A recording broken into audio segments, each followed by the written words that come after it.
Welcome to Comic Power. I am your host, Comic Killer 72. Today's segment is called The Rumor Mill.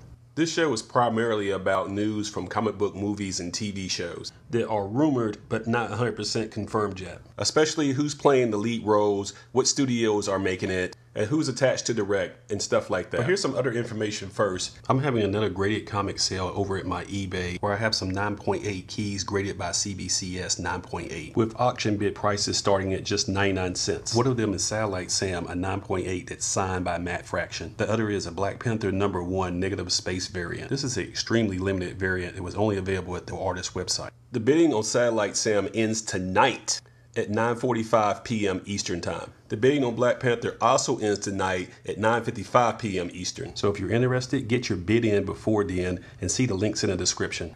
All right, now let's get into the rumor news, and we're going to start with Bloodshot.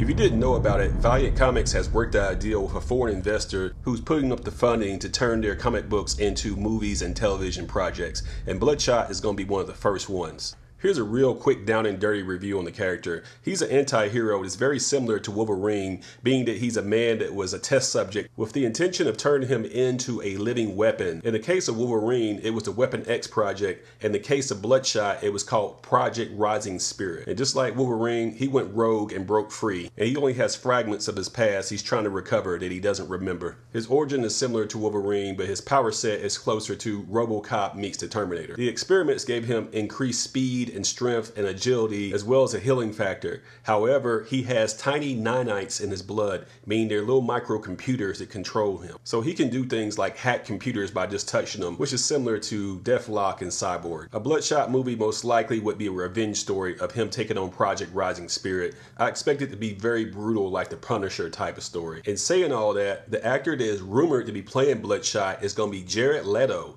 That's right, the Joker may be playing Bloodshot. This character has that very distinctive red circle on his chest, which means he would have to spend a significant amount of time on screen in the movie with his shirt off, so you need an actor that is jacked to play him. My personal first choice was Tom Hardy, but he's been picked to play Venom now, so he's out of the running. Now Jared Leto does have some cut and definition, but he doesn't have the bulk I expect to see. Here's an unofficial poster of what Jared Leto may look like if he played Bloodshot. Jared is a very accomplished actor who's very good at playing damaged characters, pun intended. So psychologically, he could nail this character with no problem. I just don't know if he has the overall size to make it believable. But hey, if Josh Brolin can get away with playing Cable, then I guess Jared Leto could play Bloodshot. I wouldn't have any problem with it. I would just love to see the character on film. That would be amazing to see. Bloodshot's first appearance is in The Eternal Warrior #4 from 1992, where he makes a cameo, and his first full appearance is in Rye #0, which is one of the best looking comic book covers of all time in my opinion. And it also has part of his origin in this story. I don't have exact numbers on print runs, but there seems to be 5 Rye Zeros for every Eternal Warrior #4. So even though Rye is the first full appearance, Eternal Warrior #4 is actually selling for more because it's more rare. The Eternal Warrior #4 in raw near mint condition right now should go for about 40 bucks. The Rye #0 will probably cost you around about 15, but you should get both. In other Valiant news, the wrestler turned actor Batista let it slip that he may be playing the Eternal Warrior. This character is not as popular or well known as Bloodshot, but he's hugely important for the whole Valiant universe. As his name suggests, he's an immortal. He's similar to like Highlander, if you ever saw that, and he's been fighting on the right side of history for thousands of years. This would make a great television show because since the character has been around for so long, there's so many different ventures they can have him in,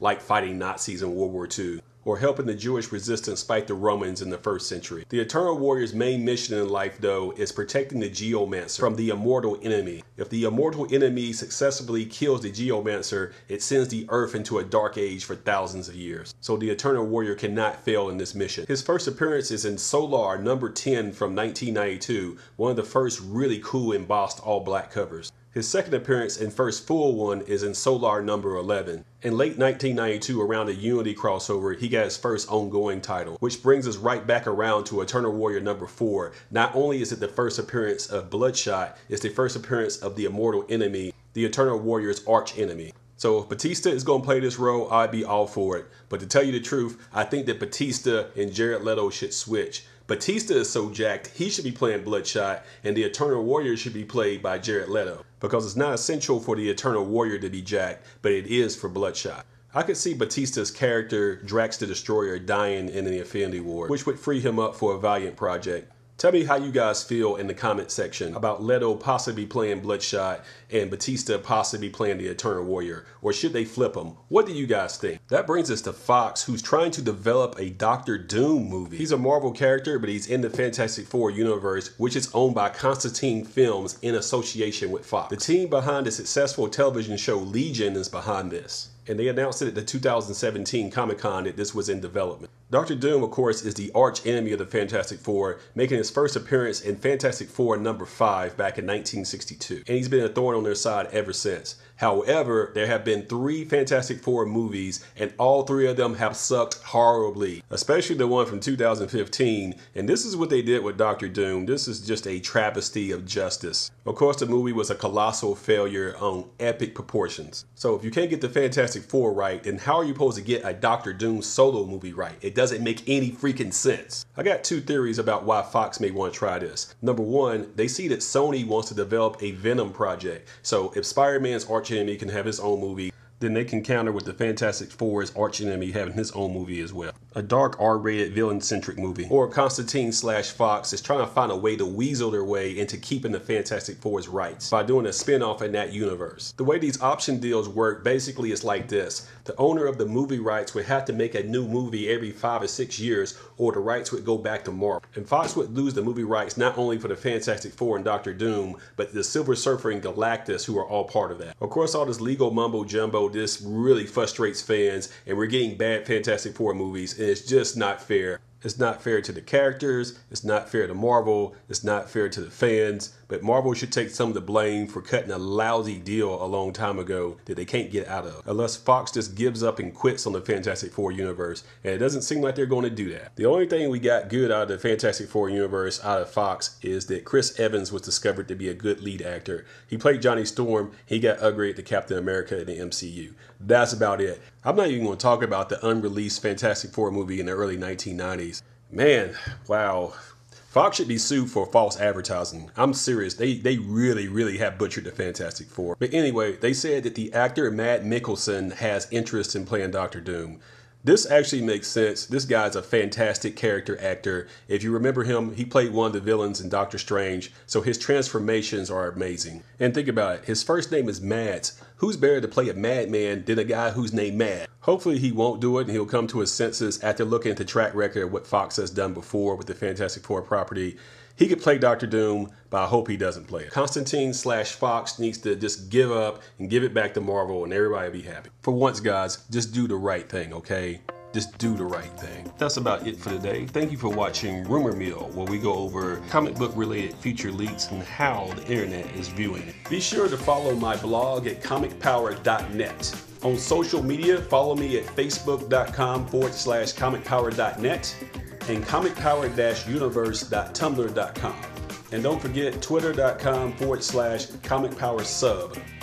I also sell comics on eBay at this link. This is Comic Killer 72 for Comic Power saying bye-bye.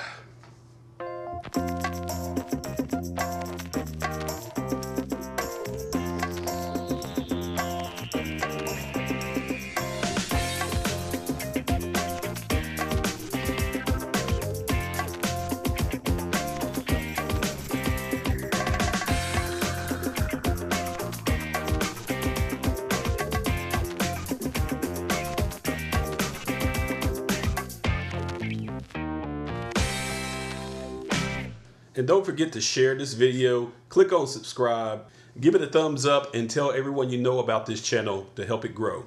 Thank you for your support.